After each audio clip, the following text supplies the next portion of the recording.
natural. Costa Rica has a long-standing and well-known commitment not only to the protection of the environment, including climate change, but also an unwavering support for international law and multilateralism. As the principal judicial organ of the United Nations, the International Court of Justice is uniquely placed to play a vital role in identifying the relevant rules, the rights and obligations of states in respect of climate change, as well as the consequences when such obligations are not met. Mr. President, members of the Court, climate change is already affecting millions of people around the world, especially the most vulnerable communities. Extreme phenomena such as hurricanes, droughts, heat waves, and rising sea levels are causing widespread destruction and suffering. The scientific evidence is clear. Human activity, particularly the excessive emission of greenhouse gases, has accelerated this process, and the effects are felt in every corner of the planet. The damage is not only environmental, but also economic, social, and cultural. What is at stake may well be the survival of human and other species. When addressing climate change, Costa Rica is aware of the paramount importance of this initiative. Although small in size, our country is rich in biodiversity. It is home to around 6% of the world's species and possesses an extensive network of protected areas, including 28 national parks that cover more than a quarter of the country's land area. My country has been a pioneer in sustainability and a world leader in environmental conservation and ecotourism. We have implemented a payments for environmental services program, which has contributed to slowing biodiversity loss, and not only halting deforestation, but actually increasing the country's forest cover to almost 60% of its territory. In addition, Costa Rica is also recognized for producing most of its electricity from renewable energy and committing to achieving the goal of zero net emissions by 2050. Through its policies, the country has set out a long-term sustainable development strategy. It has reinforced its commitment to climate resilience through capacity building and informed decision-making, the inclusion of adaptation criteria in financing and planning instruments, the adaptation of public services, productive systems, and infrastructure, and the implementation of nature-based solutions. Costa Rica has aligned its national policies with international commitments, such as the Paris Agreement and the 2030 Agenda for Sustainable Development, and is party to a number of international agreements, including the Convention on Biological Diversity, the United Nations Framework Convention on Climate Change, the Kyoto Protocol, the United Nations Convention to Combat Desertification, the Vienna Convention for the Protection of the Ozone Layer, and the Ramsar Convention, among many other relevant international instruments. Recently, Costa Rica became the second country to sign the United Nations Convention on the Law of the Sea Framework Agreement on the conservation and sustainable use of marine biological diversity in areas beyond national jurisdiction, known as BBNJ. Thanks to its efforts in favor of environmental preservation and its commitment to ambitious policies to combat climate change, the country has received several international awards. Costa Rica has also led the way in the attainment of a specific human right to a healthy environment at the national and international levels. At the national level, it is enshrined in Article 50 of our Constitution, and at the international level, Costa Rica promoted the adoption of the Human Rights Council Resolution 48/13 of 8 October 2021 and the UN General Assembly Resolution 76/300 of 28 July 2022, both entitled The Human Right to a Clean, Healthy and Sustainable Environment. They are both indeed resolutions, but so is the Universal Declaration of Human Rights. Having in mind that for a small, disarmed democracy like Costa Rica, the existence of an international law system that provides mechanisms for the defense of its interests and effective means to peacefully solving disputes is of utmost importance. In the recent past, we have relied several times on this court to resolve our disputes. It is precisely in the context of one of these cases that this court, for the first time in its history, adjudged and granted compensation for environmental damage. In the case, certain activities carried out by Nicaragua in the border area, Costa Rica versus Nicaragua, the court ordered Nicaragua to compensate Costa Rica for the environmental damage it had caused during its illegal occupation of Costa Rican territory.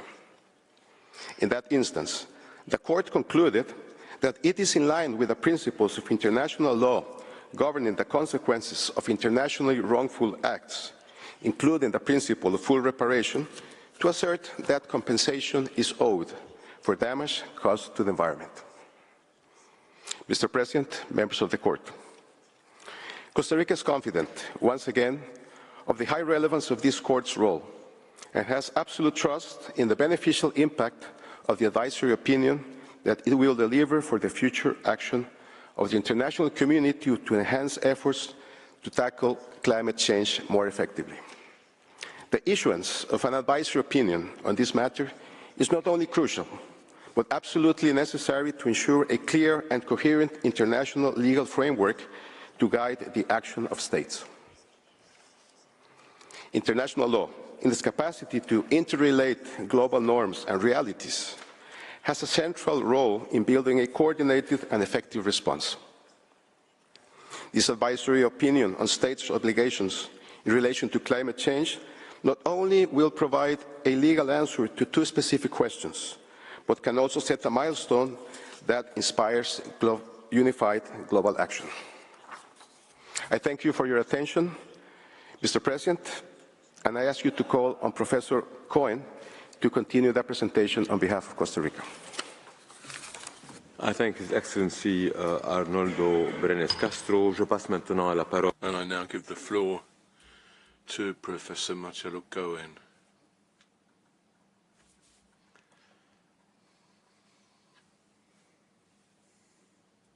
Over to you. Thank you, Mr. President, distinguished members of the Court. There is a point where all interveners in this proceedings are fully in agreement. States have the obligation to cooperate to confront the climate emergency, and this cooperation essentially operates via existing treaties. But, and this is a big but, it would be a pitiful exercise in law to stop solely at the Framework Convention to examine the international obligations of states in this regard. The reduction of greenhouse gas emissions is not some simple commitment that states can just feel that it's a good thing to agree to. Financing loss and damage, which has already been caused, always being caused, is not some charitable gesture either.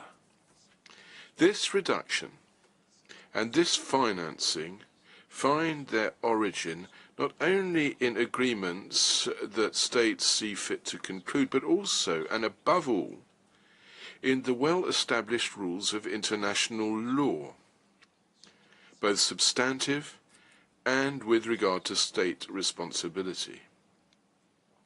Now, this is one of the key stakes in your exercise of your advisory jurisdiction. You must affirm that the duty of cooperation does not extinguish the other obligations of general international law. To respond to question A, your task is to identify all relevant primary rules.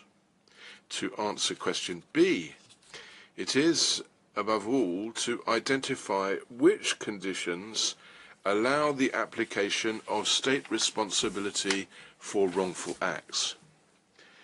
Now, I'm briefly going to touch upon these three aspects, and I will conclude in presenting the contributions to Costa Rica to the responses that you have been called upon to give to the questions asked. That will enable me at least to mention other aspects which I believe are equally important. Participants say that you should circumscribe your analysis to what they call lex specialis, but they haven't taken a fundamental question into consideration. Lex specialis derogat legi generali is relevant when you find yourself in a situation where rules collide that are applicable to the same question. Now here there's no question of derogation or of choosing one rule and excluding another. In this case, all rules invoked are relevant and may apply without fear of contradiction and at different levels.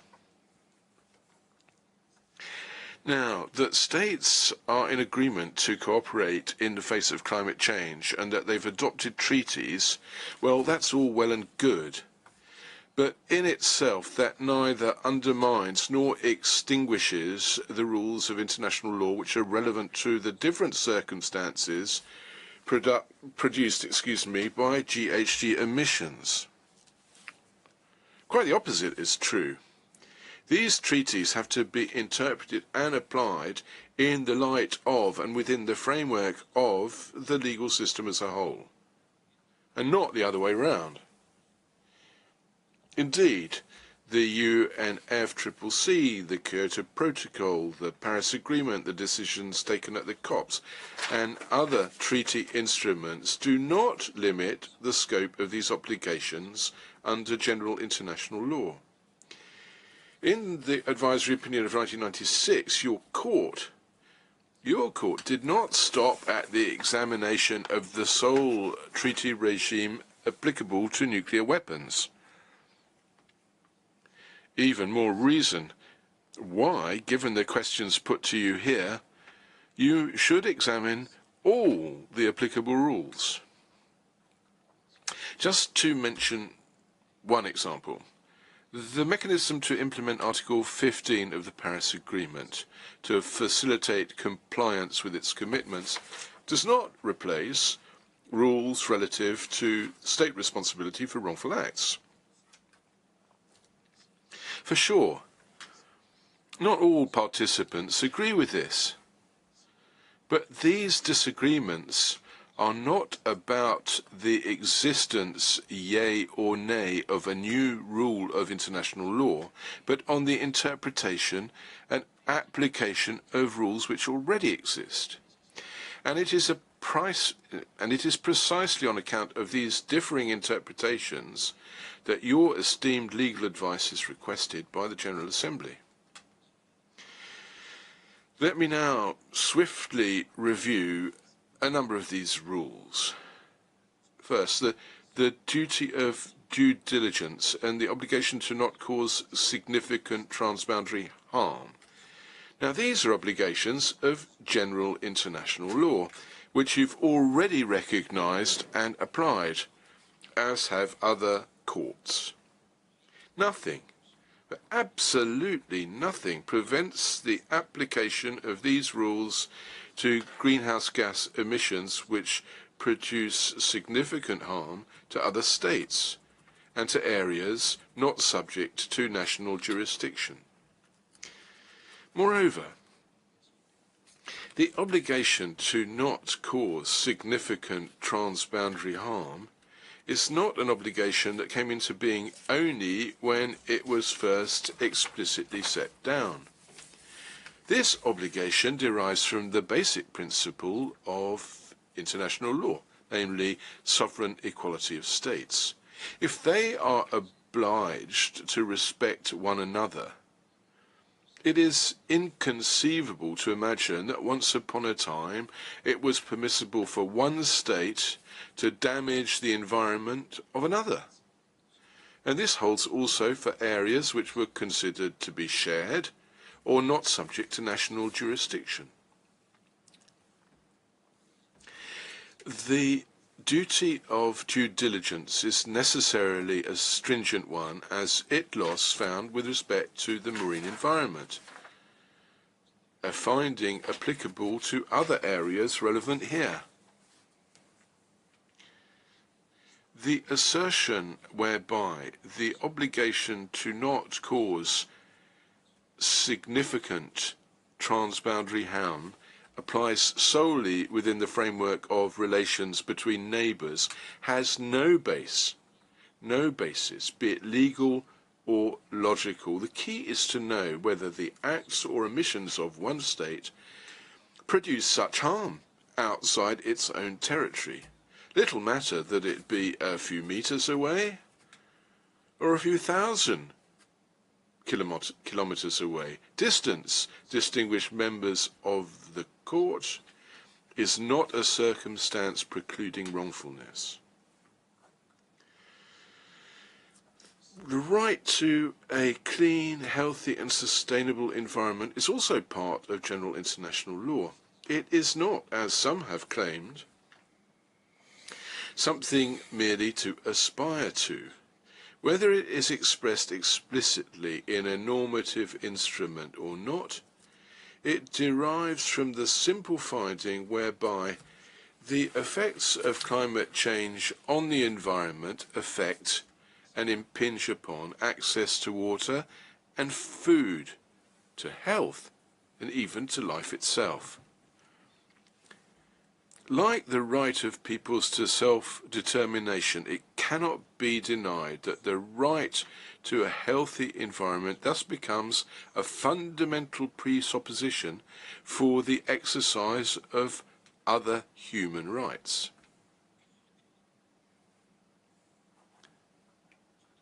Your court has already established that states are responsible for human rights breaches, even if those breaches are committed outside of their territory. This criterion applies to all acts or omissions of states which infringe human rights. Let us not conflate the scope of human rights treaties and the obligations of states in that respect, which flow from customary international law. Regarding the latter at least, it's not territorial jurisdiction which determines the obligation and its breach, it's the result. Distinguished members of the court, given what we've heard over the last few days, I think it's pretty regrettable that we need to recall that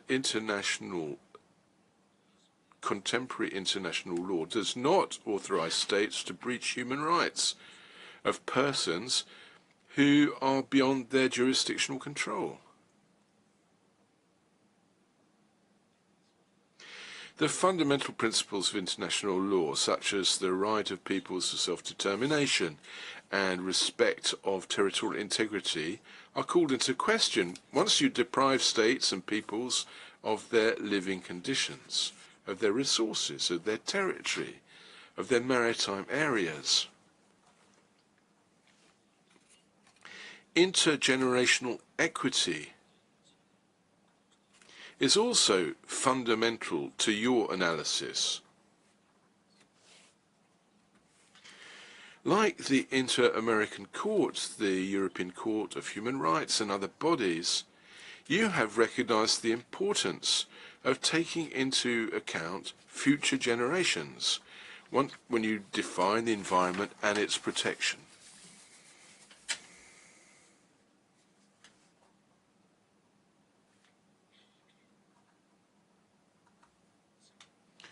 Some participants have invited you to not examine the question of international responsibility for wrongful acts in advisory proceedings. Now, you've already done this many a time. Furthermore, nobody is asking you to find any individual state at fault. The invitation which some have made to you to eschew the question posed to you on the grounds of some alleged legal void is not persuasive. These proceedings right now are there precisely to shed light for states on how the law of responsibility applies to transboundary harm caused by GHG emissions.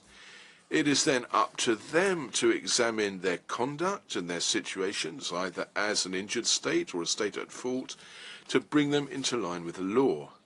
The existing rules already allow this to be done. The principle of common but differentiated responsibilities set out in the Rio Declaration has been invoked time and again and accepted by states. This principle also plays an important role in how you identify state responsibility within the context of climate change. Now, the question is not to know if a particular greenhouse gas emission by state A has directly caused loss and damage to state B. Now, we know today that anthropogenic emissions are responsible for global warming. The causal nexus is to be found there. The determination of individual responsibility is done subsequently on the basis of historic and current contributions, so that the proportion of harm caused to a climate system and to the environment becomes quantifiable.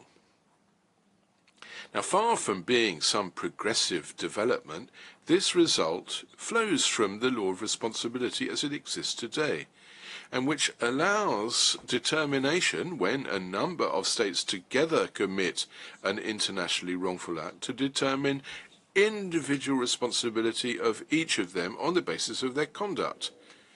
And this be it with regard to the environment or anything else. As the ILC asserted in its commentary on Article 47, I quote them, each state is separately responsible for the conduct attributed to it.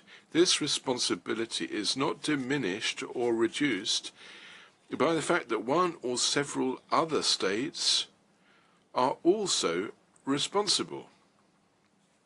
End of citation.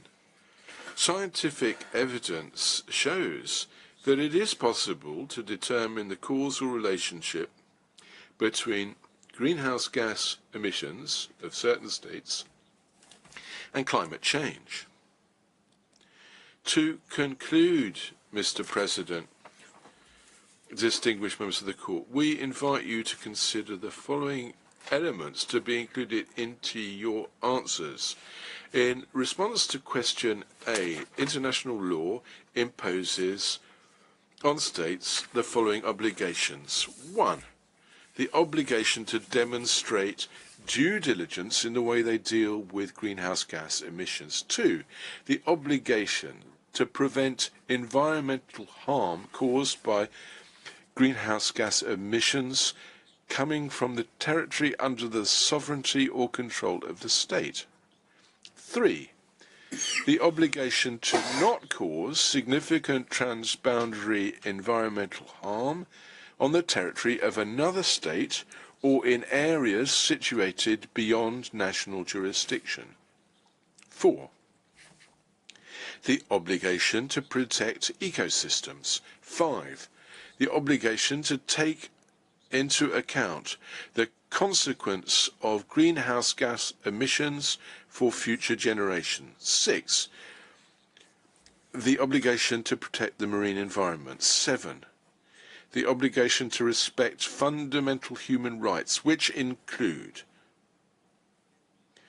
the right to a clean, healthy and sustainable environment, the right to life, the right to health, and the right to food and water. 8. The obligation to respect equality of rights and the right of peoples to self-determination. 9. The obligation to respect the territorial integrity of states and peoples. 10. The obligation to repair the consequences of internationally wrongful acts. 11. The general obligation to cooperate.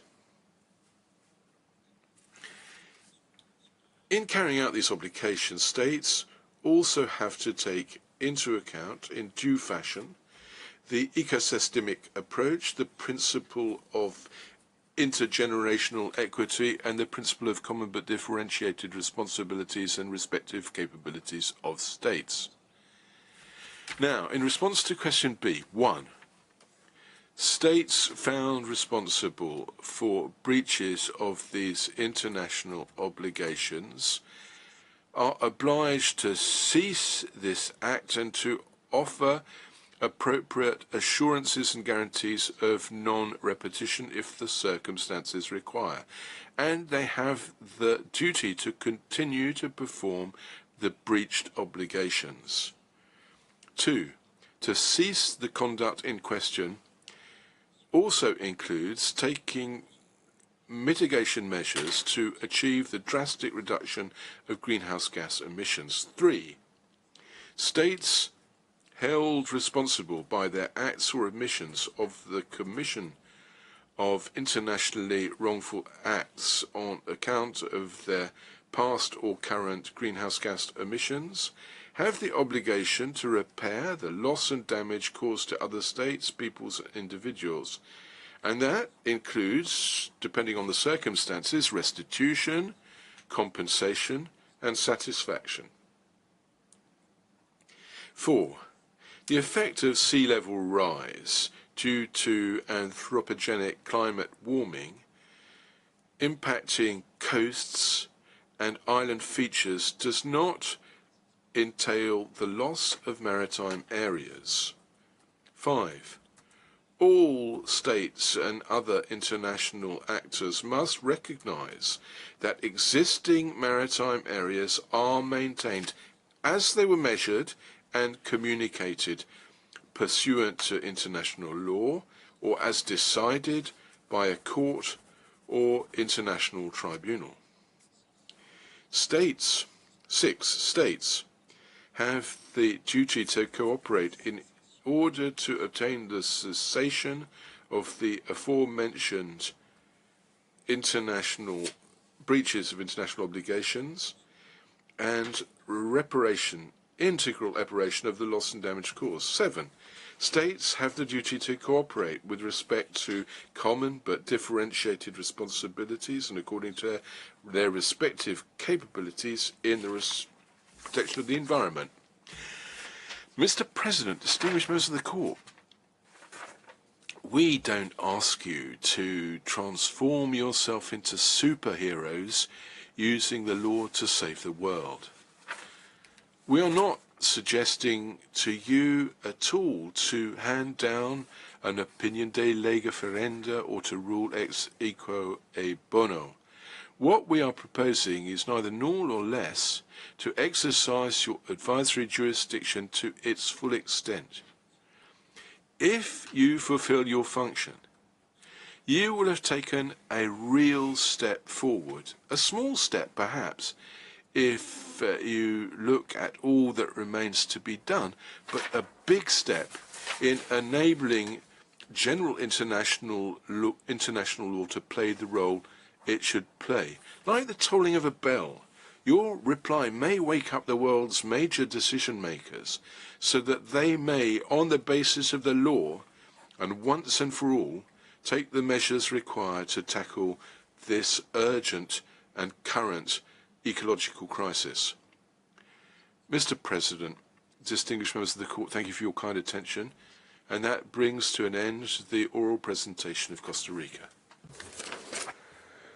Je remercie les représentants du Costa Rica. I'd like to thank Costa Rica, and I now invite the delegation of Côte d'Ivoire to take the floor.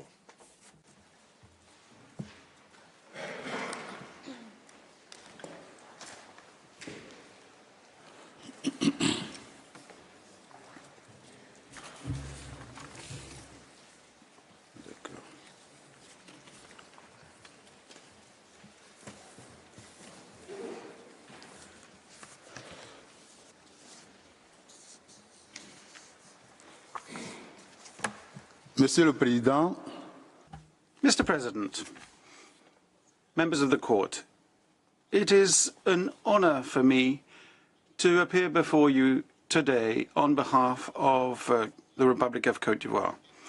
Let me present to you the arguments of my country on the pending issue of climate change. Mr. President, as is the case for other member states, other states in the world, climate change and fighting against it is indeed a major and pressing cause for Côte d'Ivoire. Indeed, over the last few decades, we have seen an increase of adverse consequences of climate change, which have worryingly disturbed the environmental balance and the socio-economic life of our country. Looking at the various industries, farming, forestry, water resources, coastal areas, energy, infrastructure, transport, health, all of this highlights significant climate-related risks. According to the World Bank's Country Climate Development Report in 2023, the impact of climate change may push 1.63 million people into poverty by 2030 and bring our GDP down 13% by 2050. According to the NDGAIN Country Index on Vulnerability, Côte d'Ivoire is one of the most vulnerable countries. It is also the 47th least well-prepared country. In this context, fraught with gaps, we have adopted policies, strategies, programs, projects and plans, and a stronger institutional and legislative framework to address this. All of this, of course, done under our international obligations.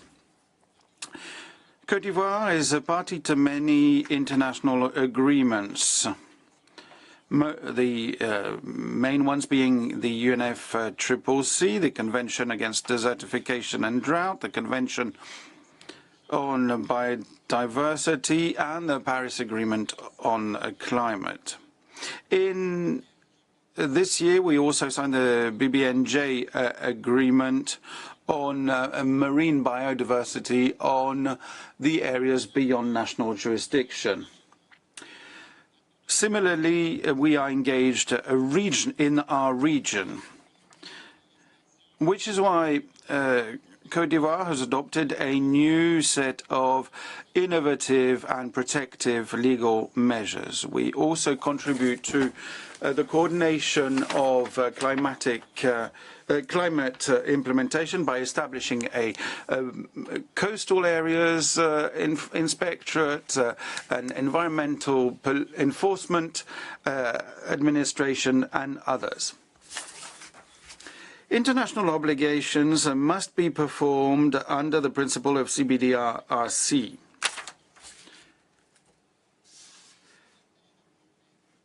Developed countries' obligations are key as concerns technology transfer, capacity building, especially as concerns the climate change financing. It is necessary to increase green investment credits to finance such goals for conservation and sustainability. We have, as I said, a whole range of social sustainable development projects relating to solar energy, e-mobility, waste management, land use, etc. Mr. President, given the increase in temperatures and the increasing occurrence of extreme weather and climate events, and slow developing phenomena, Côte d'Ivoire advocates an urgent strengthening of states' actions so as to improve the capacities of developing countries to adapt and mitigate. The real issue is and remains financing. This would enable us to go on strengthening our actions to fight and eradicate poverty across the board. Côte d'Ivoire advocates climate justice that would protect the current environment, but also the environment for future generations. Let me, at this juncture, sir, thank you on behalf of my government's authorities. If you'd allow me, sir, I should like to give the floor to Professor Armand Savarian, who will give you our country's oral presentation. The President. Let me now give the floor to Mr. Armand Savarian. You have the floor, sir.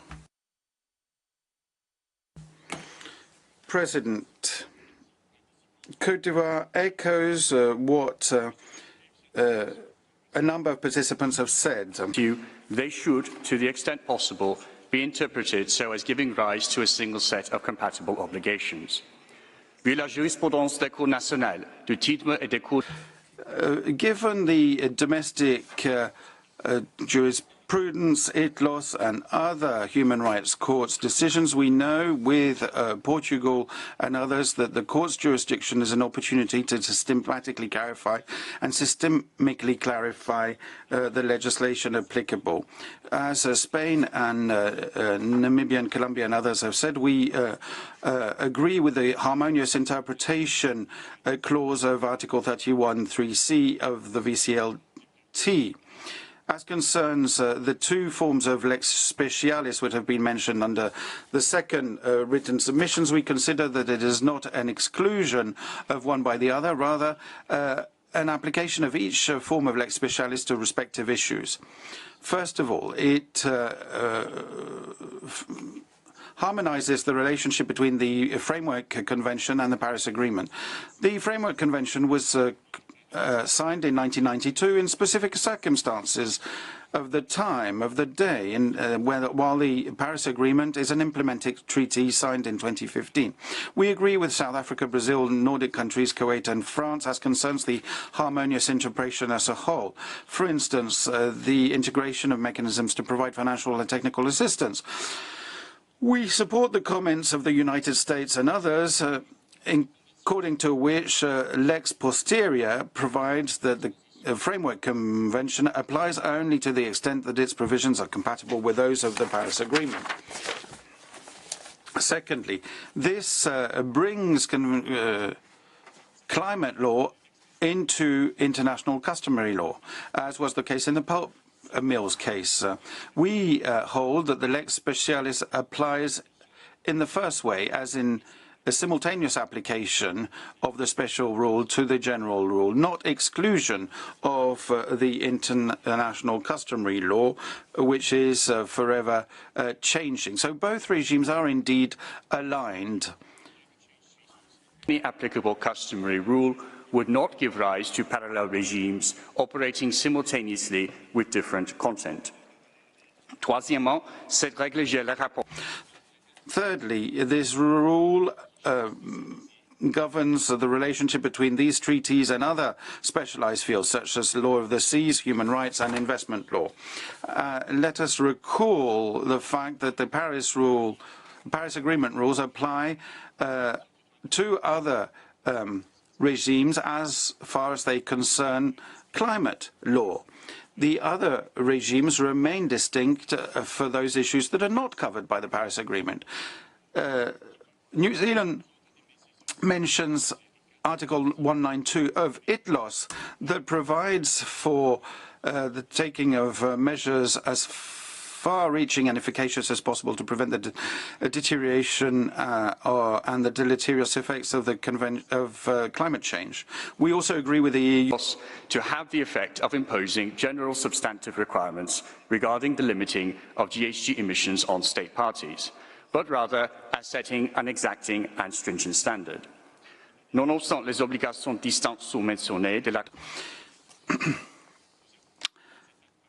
Notwithstanding these obligations, we hold that states parties may abide by their obligations under UNCLOS by implementing their obligations under the Paris Agreement as supplemented by customary transboundary rules.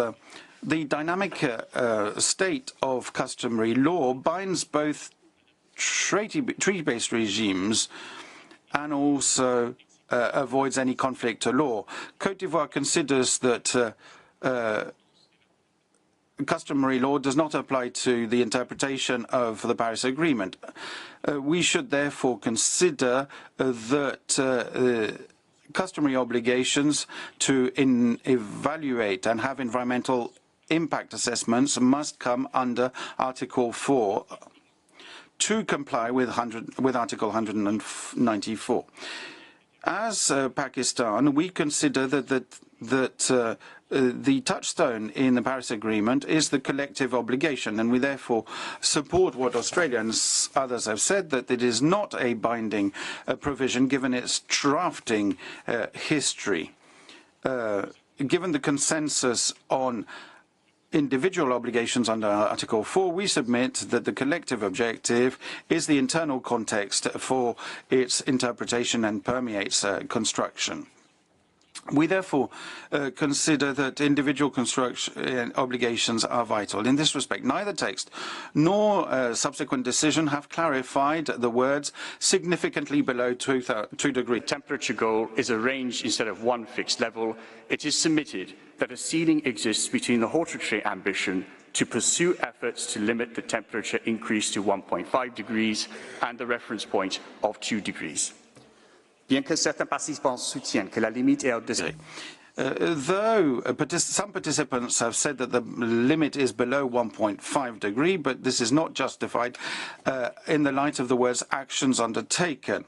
The internal context must follow the precautionary principle. We hold that the interpretation, the most interpretation is therefore 1.6, and as it is the less dangerous one, over 1.5. International aviation and shipping emissions is delegated to the ICAO and IMO. While Article 2.2 of the Kyoto Protocol is spent, New Zealand has noted that the Paris Agreement and CMA decisions thereto do not provide for their exclusion from mitigation duties. Segregated reporting by state parties in greenhouse gas inventories reflects the special methodologies for the attribution of transnational emissions. The CORSIA and MARPOL are voluntary schemes, while civil aviation alone accounted for 2.76 degrees of global emissions in 2019. Not addressed by the ITLOS, it is submitted that their exclusion from mitigation duties without a collective decision is inconsistent with Article 4.1. As the United States and others have noted, Article 4, as the core mitigation provision, applies to all state parties. Though ambiguous on its own terms, the drafting history of paragraph 1 shows it to be internal context, linking the binding duties in paragraphs 2 and 3 to the collective objective in Article 2.1. Building upon a consensus that paragraphs 2 and 3 are obligations of conduct rather than result, Côte d'Ivoire supports the argument of the EU, Seychelles and others that they are obligations of conduct leading to a precise result. As the court stated in the Nuclear Weapons Advisory Opinion, quote, the legal import of that obligation goes beyond that of a mere obligation of conduct. The obligation involved here is an obligation to achieve a precise result, nuclear disarmament in all its aspects, by adopting a particular course of conduct, namely the pursuit of negotiations in good faith, end quote. Just as the destructive power of nuclear weapons cannot be contained in either space or time, so does severe global warming carry, quote, the potential to destroy all civilization and the entire ecosystem of the planet, end quote. It is this global scope that distinguishes them even from the duty in the Genocide Convention to prevent and punish the crime of crimes. Nous observons que la grande majorité des participants sont d'accord sur l'application aux alinéas 2 et 3. We note that the participants agree on subparagraphs 2 and 3 of the customary rule relating to due diligence. These have been applied by the court to local environmental circumstances up until now, but we hold that they also apply to global. Paragraph 3 does not set a numerical duty of mitigation. While state parties enjoy a margin of appreciation to design and implement their NDCs, they must nevertheless comply with the prescribed criteria. In particular, the stipulation of progression entails a continuous rise in ambition.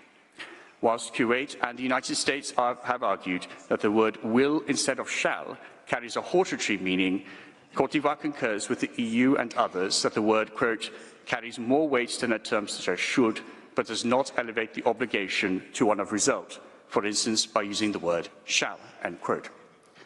Whereas Kuwait, Saudi Arabia and the United States maintain that the standard of NDCs is exclusively determined by each state party, Côte d'Ivoire agrees with Australia and others that they must be aligned to the object and purpose of the collective objective, as decided by the CMA in 2022. This alignment is evaluated against the global stocktake in the annual synthesis reports under the Enhanced Transparency Framework. Whilst Iran, India, China and others have argued that performance by developing states of their mitigation duties is conditional upon the performance by developed states of their duties of cooperation and assistance, we concur with Colombia, the EU and others that no such derogation is permitted. Whilst Timor-Leste and Colombia note the reality that states dependent upon the provision of assistance cannot meet their own obligations to the fullest, conditionality of performance under Article 4.7 of the UNFCCC has been replaced under the Lex Posterior rule by the universality of Article 4 of the Paris Agreement, alongside the duties of assistance under Articles 9 and 10. This accords with the conclusion reached by the ITLOS in May. Whilst paragraph 4 uses the hortatory word should, it forms part of the internal context to paragraphs 2 and 3 to construe the higher standards of mitigation for developed states. In the Urgenda case, the Supreme Court held the Netherlands to be bound to fulfill its individual duty to implement the collective objective. This interpretation is also reflected in the Grand Sint, Oxfam and Neubayer judgments, as well as the pending case of Klimazack. In Klimasenioringen, the court found Switzerland to have breached the convention by failing to set a carbon budget from 2020. Like the German Constitutional Court, the court declared NDCs lacking an effective regulatory framework, including a carbon budget, insufficient. Côte d'Ivoire thus submitted to be a requirement under paragraph 3 to produce a carbon budget and align it to the annual synthesis reports. As the 2023 report shows that 94% of state parties produce carbon budgets and 80% economy-wide targets, we agree with the United States that, quote, there is now a clear expectation that all parties next NDCs should have economy-wide emission reduction targets covering all GHGs, and that such NDCs should be 1.5 degree aligned, close quote. This practice accords with the Urgenda and other judgments, in which the courts held the authorities to have fixed inadequate national targets over the respective periods. La Côte d'Ivoire soutient le commentaire de la Suisse et d'autres. Côte d'Ivoire agrees with Switzerland and others, according to which there is consensus to mean that subparagraph 3 does not demand achievement of the targets, whatever the circumstances. Having the reference to the highest possible level means that we have to do our utmost to reach the expected goals. States do have some measure of appreciation, but they have to implement their NDCs and carbon budgets. In the Uganda case, the authorities hadn't justified their downsizing to 20% when it should have been a maximum at 25%. According to the EU, France and the Netherlands, the obligation to take additional regulatory and administrative measures under subparagraph 2 applies. In Grand Saint and Oxfam, France, French courts ordered additional measures to reach the national goals, having found the 2019 and 2019 emission reductions insufficient. The Court of Justice held in Friends of the Earth that the carbon budget of the United Kingdom was based upon the flawed assumption that each measure would be fully implemented. Côte d'Ivoire supports the arguments of the Bahamas and others that the due diligence standard of the pulp mills case requires the vigilant enforcement of rules and administrative control of public and private operators.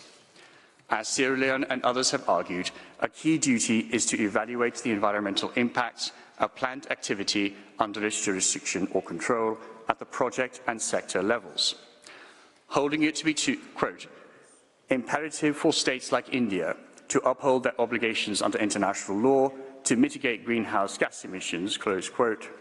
The Supreme Court of India decided in March to balance its NDCs on transitioning from fossil fuels to renewable energy with the need to protect biodiversity. In 2020, the Supreme Court of Mexico relied upon its NDCs under Article 4.3 in annulling an executive decision increasing the maximum percentage of ethanol in petroleum due to a failure to evaluate its emissions impact. As Singapore, Cameroon and others have averred, customary international law obliges states to apply the precautionary principle. While Switzerland rightly notes that Article 4 is based upon territoriality, Côte d'Ivoire concurs with Mauritius, Belize and Namibia that the due diligence standard applies not only to direct emissions from controlled sources and acquired energy, but also indirect emissions from downstream consumption, Scope 3 emissions. In June, the UK Supreme Court held in the Finch case that the EIA of a local government for the extraction of crude oil had failed to account for the Scope 3 emissions that would inevitably result from its consumption. In the Grey and Gloucester cases, the Australian courts reached the same conclusion for coal mining projects. As Albania and others have argued, this mitigation duty can provide a host state with a defence or counterclaim in international investment law, such as the denial of a fossil fuel mining permit, taxes imposed on the hydrocarbon sector, or a ban on fossil fuels. À propos de l'expression, c'est as concerns the expression CBRDRC, Côte d'Ivoire echoes what France and others have said, according to which the terms developed countries and developing countries is not a static structure, but in fact relies on a dynamic, adaptable system adjusted to the circumstances of every state. This has been clarified by ITLOS. Have argued.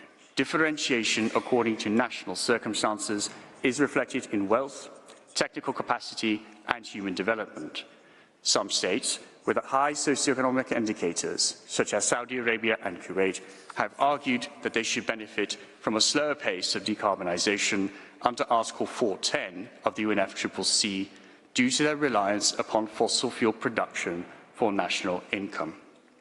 However, it is submitted that they are obliged under Article 4.3 as lex posterior to transition away from fossil fuels deeper and faster than exporters with low indicators, such as Timor-Leste and Colombia.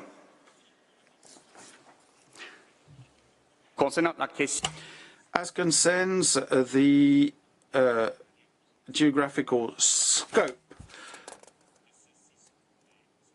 we echo Australia in saying that they have a territorial base but can be transborder in specific circumstances, and that is in line with Article 2, subparagraph 1 of the International Covenant on Civil and Political Rights, and also the advisory opinions in the Namibia and Wall case. We therefore support the narrow approach of this ECHR in Agostinho rather than the broader one of the IACHR and the Human Rights Committees. Even though some have said that there is no obligation to mitigate under human rights treaties, others recognize that it has been recognized by the ECHR, the Inter-American Court, and others. There has been insufficient information in Billy and Australia to uphold the alleged failure to take adequate mitigation measures.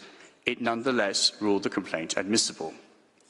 Côte d'Ivoire supports the majority of participants that mitigation can be incidentally engaged by a human right. Turning to question B, whereas some participants have argued that Article 8 of the Paris Agreement implicitly excludes the general law of state responsibility, Côte d'Ivoire concurs with Samoa, Canada and Ecuador that this construction contradicts the existence of a compromissory clause in Article 24. Whilst Article 8 does not itself provide a basis for liability or compensation, we support Japan, Latvia and others in submitting that it is not a waiver and that the lex specialis rule in Article 55 of the 2001 Articles does not apply in the absence of general rules of responsibility in the Paris Agreement. La RDC explique que the DRC explains that rights the law on international responsibility may apply to climate change in specific contexts, especially on interstate claims and individual claims against the state nationally, as the international human rights courts have indeed found. Claims under the aforementioned compromissory clause are restricted to the first form, even though both are agreed to and accepted under the covenants. Leste and others, that Article 13 excludes historical responsibility for emissions produced before the entry into force of the mitigation duties prescribed by the climate change treaties. As Australia has submitted, even if a composite act or continuing act within the meaning of Articles 14 and 15 could be shown, whether, quote, the state has breached the obligation could only be assessed by reference to the conduct of the state that occurred after that obligation came into existence, end quote. Côte d'Ivoire concurs with the Solomons and others that the question of breach principally entails evaluation of performance under due diligence. As the Bahamas, Australia and Solomons have noted, duties of adaptation can arise for displaced persons. In the Teitota case, the Human Rights Committee accepted the argument of a climate refugee applicant that Kiribati would likely become uninhabitable within 10 to 15 years due to sea level rise, and non-refoulement obligations can be engaged under the covenant. Regarding the impact of sea level rise on the maritime rights of particularly vulnerable states, Côte d'Ivoire supports the arguments of Tonga, Latvia, the Solomons and others that the submerged territory and displaced population of such states would satisfy the customary criteria for statehood by the presumption of continuity. Through reinterpretation of the UNCLOS in state practice, maritime entitlements, including those connected to ambulatory baselines, should be retained by states, while submerged islands should continue to satisfy the Article 121 definition. Quant à la question de la causalité, as concerns indirect causality as identified by China and others, Côte d'Ivoire has found no state practice supporting strict liability. We consider that the courts are able to assess the situation in the light of expert testimonies and documentary evidence and establish factual responsibility. That is to say the effect of global change and global warming on damages claims and greenhouse gas emission claims. In the Nicaragua, certain activities carried out by Nicaragua, the court found that you had to rule on the existence of a sufficient causal link between the wrongful act and the injury suffered. We support what France has said concerning the ILC, under which the attribution of conduct to a state relies on specific criteria and not by a factual causality. In the specific context of global warming, we consider that the legal causality relies on a proximity test, and we hold that scale and seriousness are the criteria. The tribunals have not assessed damages and in Ogenda, Constant and others. We consider that this would be nonetheless applicable and acceptable under the current case law. As France states, the ECHR does not set aside causality. 47.1, as cited in Klimas and others, enables the apportionment of responsibility on an individual basis. Though agreeing with Portugal that erga omnes standing under Article 48.1b does not yet reflect customary international law, we concur with the Netherlands and others that state practice and opiniones juris have sufficiently gestated for the crystallization of erga omnes partes under 48.1a. As a treaty of general concern, states other than the injured state may thus invoke responsibility under the Paris Agreement. Mr. President, members of the Court, we thank you for your attention. Those are our submissions. I thank the representative of Côte d'Ivoire for their presentation. I will now invite the representatives of Denmark, Finland, Iceland, Norway, and Sweden to make their joint presentation to the Court. I shall call upon Ms. Kaija Suvanto, speaking on behalf of this group of states, to address the Court. Madam, you have the floor. Mr. President, distinguished members of the Court, I have the honour to appear before you today in the present proceedings on behalf of the Nordic countries, Denmark, Finland, Iceland, Norway and Sweden. I am here today as the legal advisor of my own country, Finland, and joined by the legal advisors of all the other Nordic countries. We wish to use this opportunity to convey our shared views on the key issues engaged by the questions put to the Court. The Nordic countries recognise that climate change poses an existential threat and constitutes a defining challenge of our time. The science is clear. It speaks of rising sea levels with the possibility of severe consequences for low-lying coastal areas. It speaks of extreme weather, drought and changes to ocean currents. We see climate change affecting patterns of migration and displacement. We fear increased potential for conflict over scarce resources and other dramatic impacts on life on Earth. The Nordic countries welcome the Court's consideration of the obligations of states in respect of climate change. The unique role and composition of the Court as the principal judicial organ of the UN sets the Court apart from other judicial bodies and tribunals, domestic or international, that may be engaged with similar questions in a context of a significant number of proceedings and overlapping litigation initiatives. We trust that the Court's examination of applicable law will offer a much-valued contribution in terms of clarifying existing obligations. Its decision may hopefully also highlight and inform the interrelationship between the relevant rules of international law that may be applicable to the issue at hand. Mr. President, in the remainder of the time allotted to us, I shall first address the role of the UN climate change regime as part of the international response to the threat of climate change.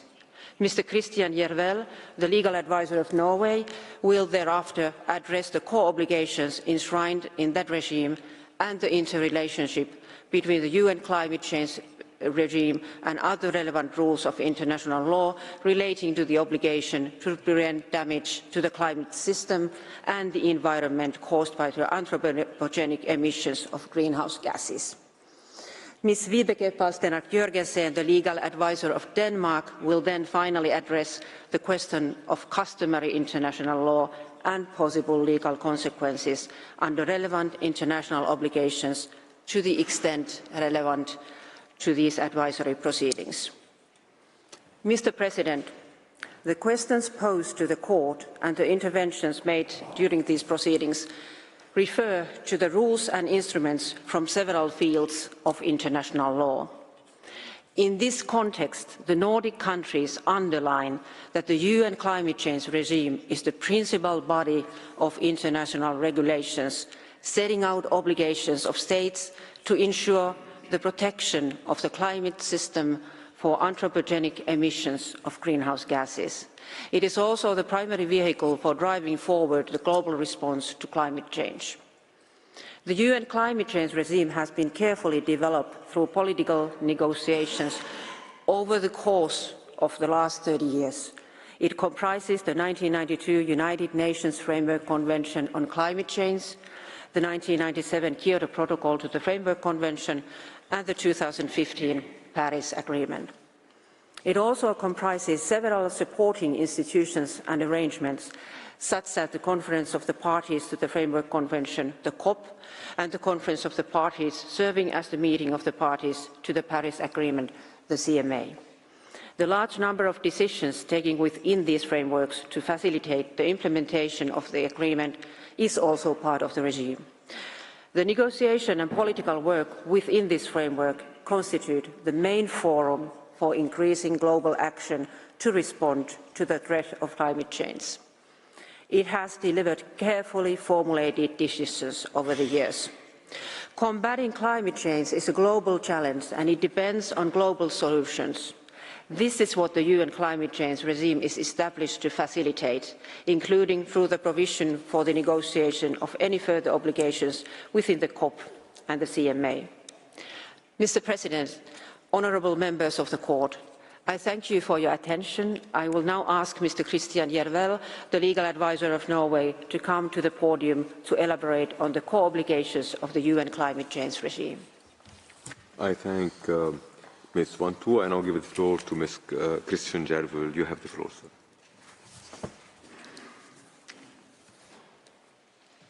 Mr. President, distinguished members of the Court, it's a privilege to appear before you today as the legal advisor of Norway and present these observations on behalf of the Nordic countries. Turning now to the structure and operation of the UN climate change regime. The views of the Nordic countries concerning the details and operation of this system are set out in our written statement offered to the Court in these advisory proceedings. I shall briefly recapitulate some main observations with an emphasis on the Paris Agreement, which constitutes the most recent international consensus on critical issues within the UN climate change regime. The objective of the Paris Agreement, as well as of the UN climate change regime itself, is to strengthen the global response to the threat of climate change through a combination of legal obligations and political targets, including within areas such as mitigation, adaptation and finance. The Paris Agreement is built on a system of collective responsibilities for all parties, which ensures progression over time and furthers the global response to the threat of climate change. As set out in Article 2, Paragraph 1, Letter A of the Paris Agreement, the long-term temperature target is to hold the increase of the global average temperature to well below 2 degrees Celsius above pre-industrial levels, and to pursue efforts to limit the temperature increase to 1.5 degrees Celsius. The core obligations of the Paris Agreement are procedural in nature. At the center of these obligations is the 5-year ambition mechanism established in Article 4 of the Agreement. This mechanism lays out an obligation for all parties to prepare, communicate and maintain a nationally determined contribution, an NDC. The procedural obligation to prepare, communicate and maintain an NDC every 5 years is an obligation of result. The achievement of the NDCs is an obligation of conduct. Parties shall pursue domestic mitigation measures with the aim of achieving the objectives of the NDCs. To this end, each party's successive NDCs will represent progression and reflect the highest possible ambition, reflecting common but differentiated responsibilities and respective capabilities in the light of different national circumstances. When communicating an NDC, the parties shall be informed by the outcomes of the global stocktake. Together with the long-term temperature goal of the Paris Agreement, the element of progression and highest possible ambition, as well as the link to the global stocktake, all this together lay out a standard of due diligence for each party in formulating its NDC. Mr. President, science is clear. We are not on track to meet the goals of the Paris Agreement. Our efforts are currently insufficient, and our actions towards climate change have been criticized for being insufficient and not up to the challenge it represents for present and future generations. The Nordic countries share the sense of urgency and the impatience with regards to seeing solutions take effect, and we recognize that we must step up our actions. However, it is the view of the Nordic countries that the Paris Agreement and the structure that it offers provides the best possible avenue to facilitate the global solutions that we need, and that it is up to us, as parties to the agreement, to step up our efforts. In this regard, the Nordic countries would like to note that the Paris Agreement is designed and structured to work over time and ensure the parties increase their efforts in 5-year cycles. The first global stocktake took place at COP28 in 2023, where the states parties took stock of the implementation of the agreement and assessed the collective progress towards achieving the purpose of the agreement. It was agreed to an ambitious roadmap for getting the world on track to the Paris Agreement's long-term goals. In 2025, state parties shall submit their second NDCs, and for the first time, the parties must develop NDCs that are to be informed by the result of the global stocktake. The new NDCs must also represent progression from the previous NDCs and represent the parties' highest possible ambition. Mr. President, different views have been expressed in the course of these proceedings concerning the differentiation of obligations in the Paris Agreement. In this regard, the Nordic countries would like to reiterate that the Paris Agreement establishes obligations for all parties. The structure of the Framework Convention and the Kyoto Protocol have been intentionally developed or replaced in favor of new solutions in the Paris Agreement. This was a conscious choice taken in the interest of furthering the core objective of the Paris Agreement, namely, to strengthen the global response to the threat of climate change, and to do so by improving upon and enhancing the implementation of the Framework Convention. Mr. President, in the case of norm conflict between the various instruments in the UN climate change regime, the Paris Agreement should prevail. I refer here to the fact that the Paris Agreement is both the latest treaty and the treaty with the most precisely delimited scope of application. The well-established techniques for the resolution of norm conflicts, including the principles of lex posterior and lex specialis, imply that the most recent consensus amongst the state parties to the UN climate change regime shall take precedence. One of the central departures from the former instruments was the agreed change from the annex-based system in the Framework Convention, under which only a limited number of the parties had specific commitments. Contrary to that system, the Paris Agreement establishes obligations and targets for all parties, reflecting their capabilities and their different national circumstances. This is reflected in Article 2, Paragraph 2, which stipulates that the agreement will be implemented, and I quote, to reflect equity and the principle of common but differentiated responsibilities and respective capabilities in the light of different national circumstances, unquote. This means that the level of ambition will depend on the individual capacity of each state to meet its obligations. This is not a static concept. The capacity of any state with regard to contributing towards our common responsibility may evolve over time as national circumstances change.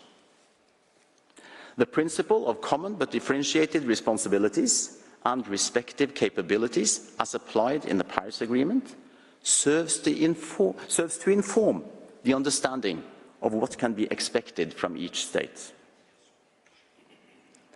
Against this backdrop, It is the view of the Nordic countries that the Paris Agreement represents a more dynamic approach to the question of differentiation of responsibilities between the parties compared to the arrangements included in previous instruments.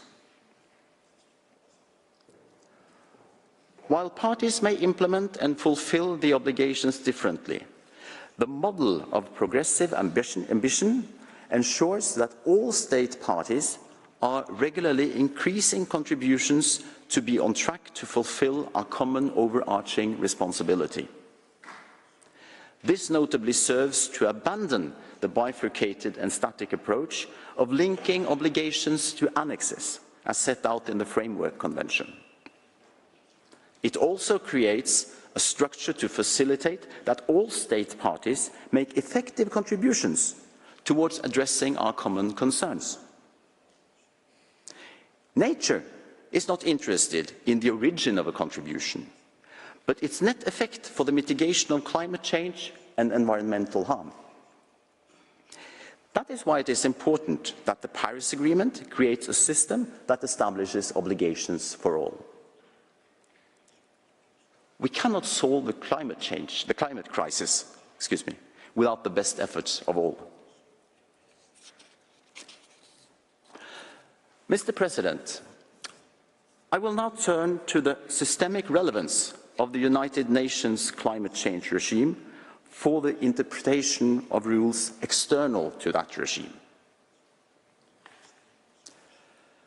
The questions posed to the Court are broad in their scope and invite examination of rules and principles under several fields of international law. In addition to the already mentioned rules under the UN climate change regime, the resolution refers, inter alia, to the law of the sea, human rights, and customary international law. In this context, the interrelationship between the various legal regimes and instruments applicable to the issues of anthropogenic emissions of greenhouse gases is brought to the fore. The Nordic countries believe that the Court's role as the principal judicial organ of the United Nations and the international system more broadly places it in a unique position to inform these issues and clarify the interrelationship between relevant rules. While the formation of international law is not in all regards a coordinated process based on plans for construction of logically coherent systems of norms, meaningful relationships do exist and may be identified between rules and legal regimes in the international legal system. The key principle for the organization of the interrelationship of rules in the international legal system is the presumption of compatibility between obligations applicable between the same parties. This has been referred to by the International Law Commission as the generally accepted principle that when several norms bear on a single issue, they should, to the extent possible, be interpreted so as to give rise to a single set of compatible obligations. Within the law of treaties specifically, a principle of systemic integration is reflected in Article 31, paragraph 3, litera C, in the Vienna Convention on the Law of Treaties, which provides that any relevant rules of international law applicable in the relations between the parties shall be taken into account in the interpretation of treaties together with the context. Mr. President, the Nordic countries believe that the UN climate change regime is central to the global response to climate change and that it must be accorded systemic relevance when examining the possible obligations of state under other instruments and fields of law to ensure the protection of the climate system and other parts of the environment from anthropogenic emission of greenhouse gases. The UN climate change regime, and the Paris Agreement in particular, is a key interpretative factor in any process seeking to determine the possible existence and scope of obligations relative to that same issue under other instruments.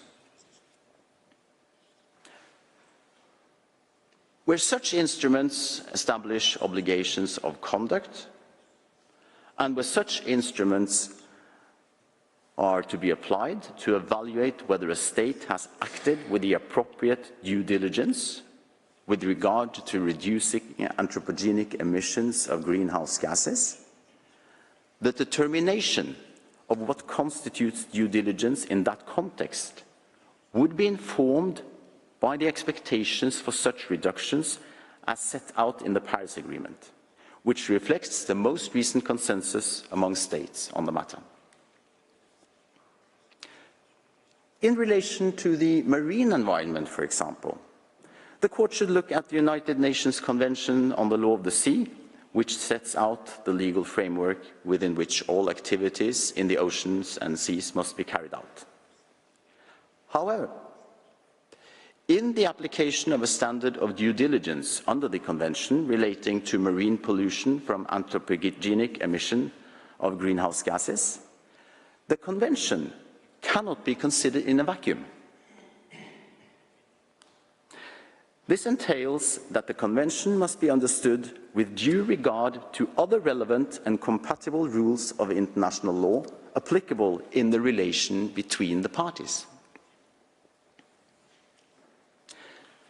The Nordic countries note that this view is also substantiated by the observation of the International Tribunal of the Law of the Sea in its advisory opinion of 21st May 2024. I quote from paragraph 222. The UNFCCC and the Paris Agreement, as the primary legal instruments addressing the global problem of climate change, are relevant in interpreting and applying the Convention with respect to marine pollution from anthropogenic GHG emissions.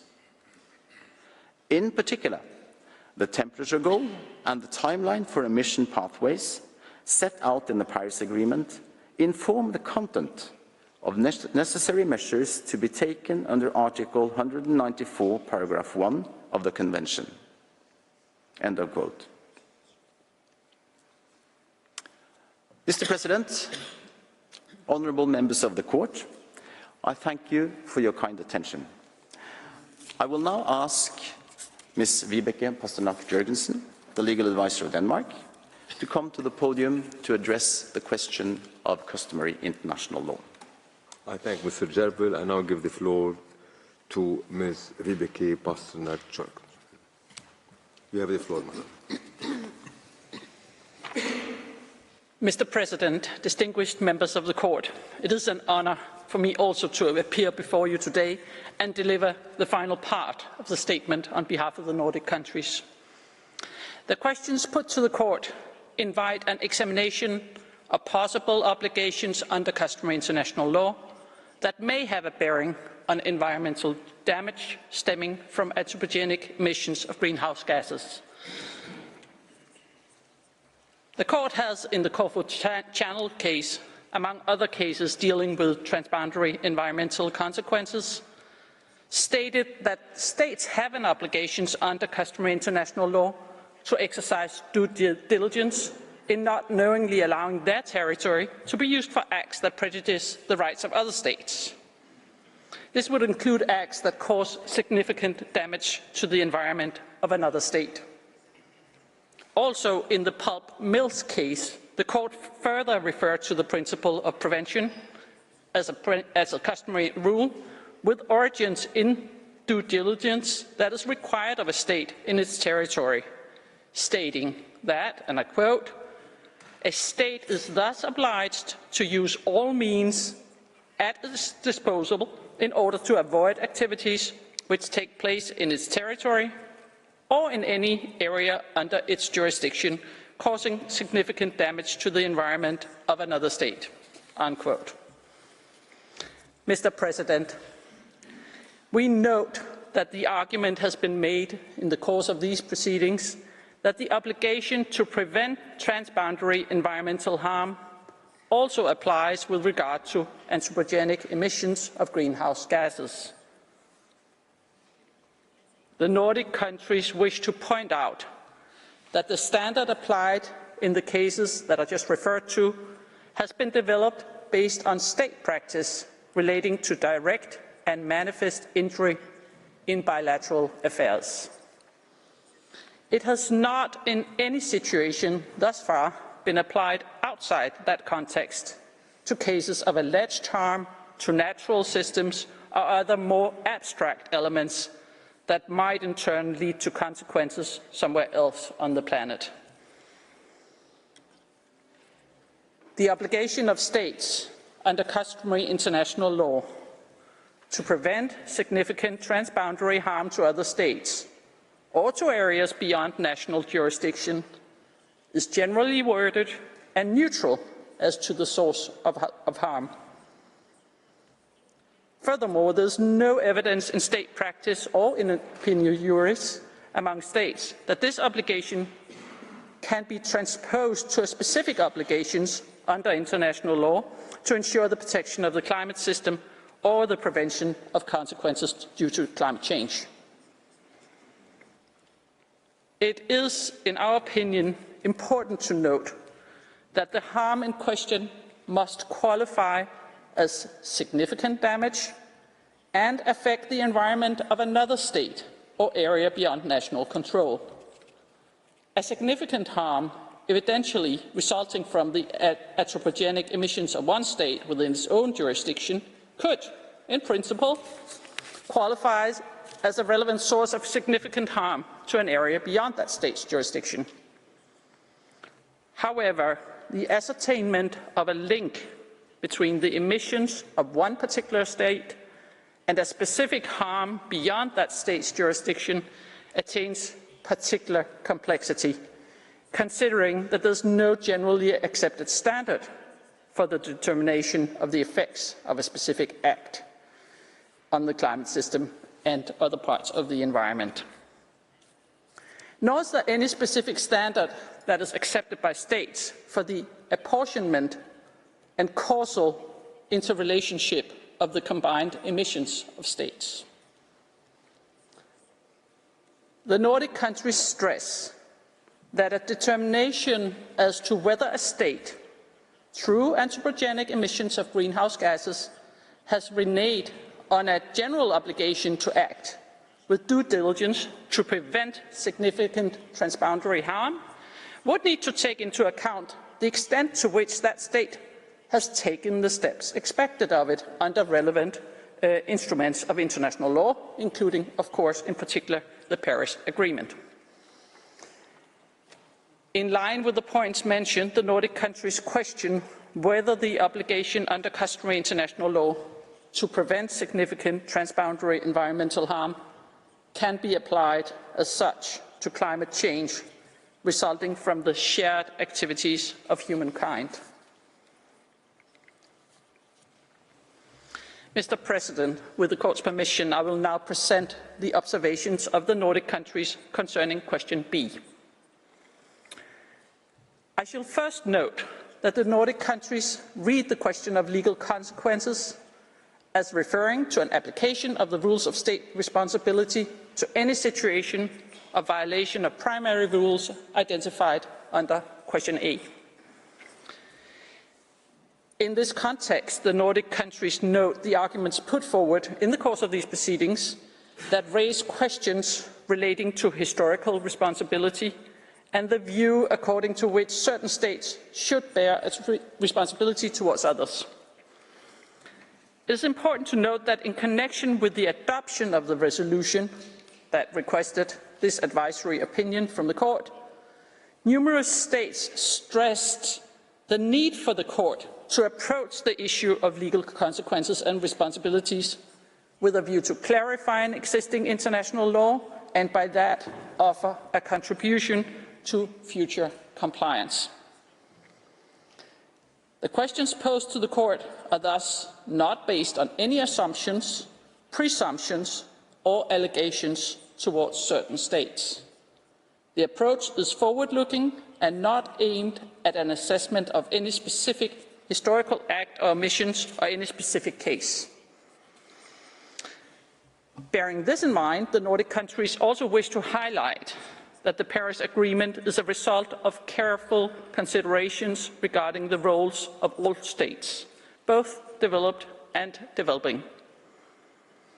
The Paris Agreement does not refer to historical responsibility.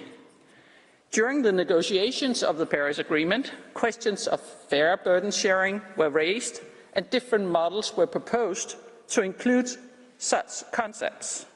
In the end, these ideas were all rejected.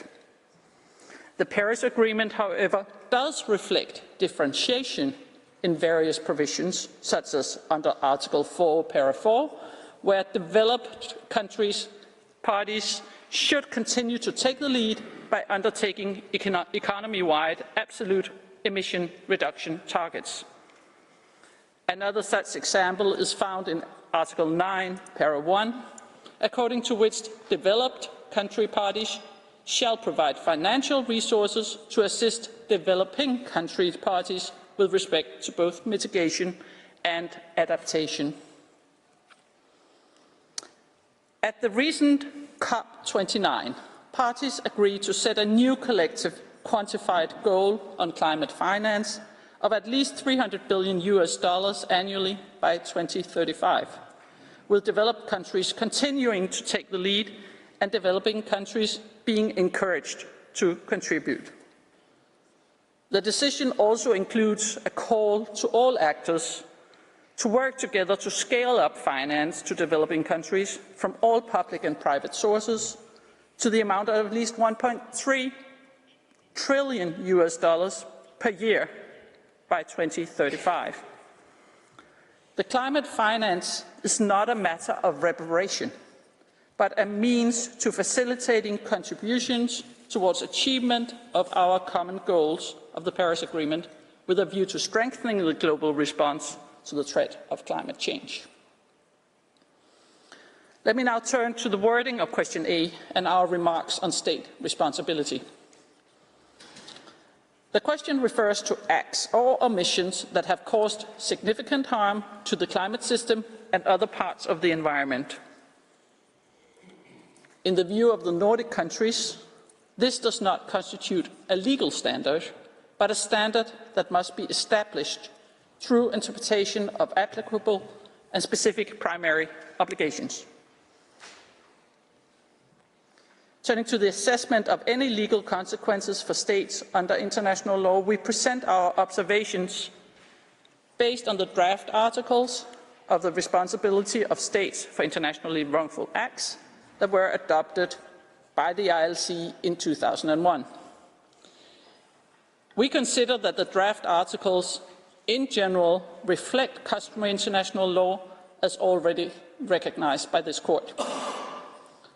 To determine that a state is responsible for an internationally wrongful act, the conduct in question must be attributable to the state under international law, and the conduct must constitute a breach of an international legal obligation that is in force for the state at that time.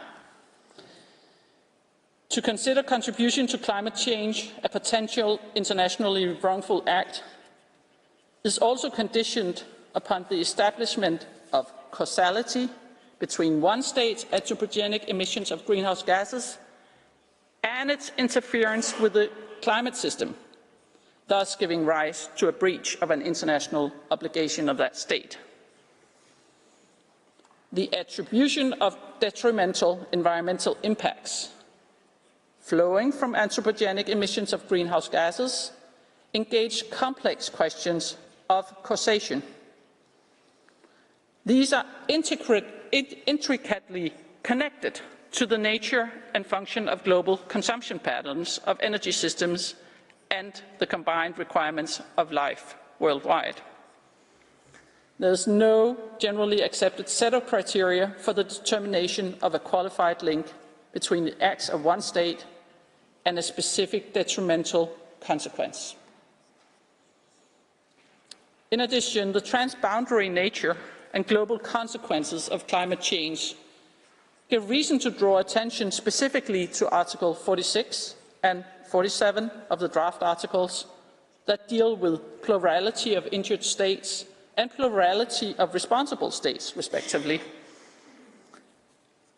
We have noted the view put forward during the proceedings, according to which it's possible to identify a specific set or group of states to constitute a plurality of responsible states within the meaning of Article 47. However, the Nordic countries wish to highlight that this question cannot be prescribed in abstract, but must rely on an assessment of the primary obligation in question of each state concerned. In relation to climate change and state responsibility, the rationale behind the draft articles 46 and 47 raises complex questions relating to distinguishing between the injured state and the responsible state.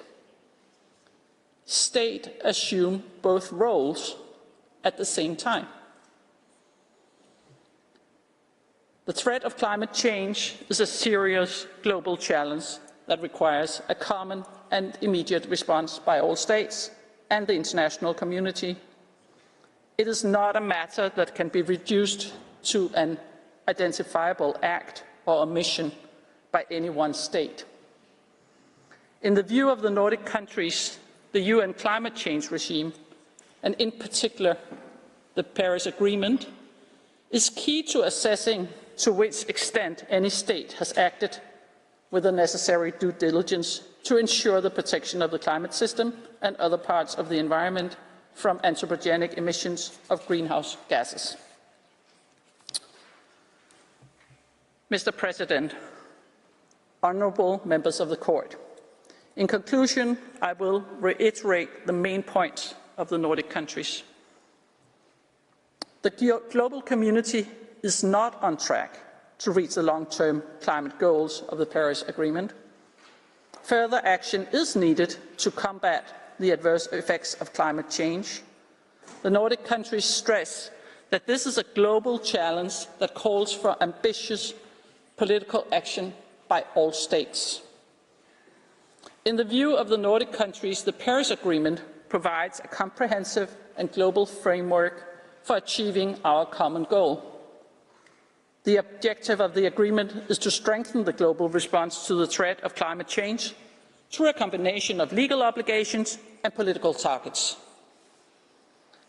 This particular regime establishes obligations and commitments for all parties, reflecting their capabilities and different national circumstances.